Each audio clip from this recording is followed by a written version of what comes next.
Adolf Hitler had a grand vision for Europe that was central to his ideology and policies as the leader of Nazi Germany. He believed that Europe should be united under the banner of a new order, which would be based on his racial theories and the elimination of perceived enemies of the German people. In this article, we will examine what Hitler wanted in Europe and the policies he implemented to achieve his goals. A racially pure Europe. Hitler believed that the Aryan race, to which he believed Germans belonged, was superior to all others. He wanted to create a racially pure Europe in which the Aryan race would be the dominant force. This involved the elimination or subjugation of non-Aryan peoples, including Jews, Roma, homosexuals, and disabled people. The Holocaust, in which 6 million Jews were murdered, was a key part of this policy. A conquered and subjugated Eastern Europe. Hitler believed that Germany needed more territory to support its growing population, and that this territory should be acquired through military conquest. He viewed Eastern Europe as a source of Lebensraum or living space for Germans, and saw the conquest and colonization of this region as essential to the realization of his goals. The invasion of Poland in 1939 marked the beginning of Hitler's military campaign in Eastern Europe,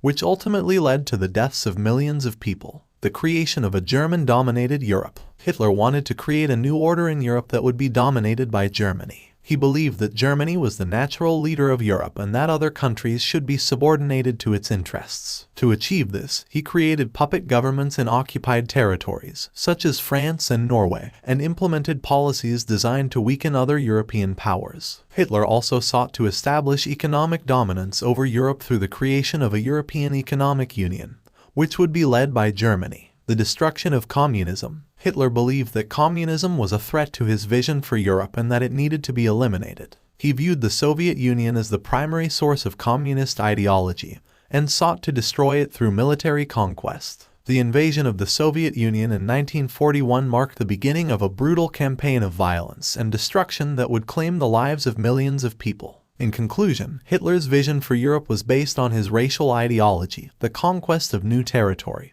and the creation of a German-dominated continent. This vision led to the destruction of millions of lives and the devastation of much of Europe during World War II. While Hitler's goals were ultimately unsuccessful, the legacy of his policies and ideology continues to impact Europe and the world today.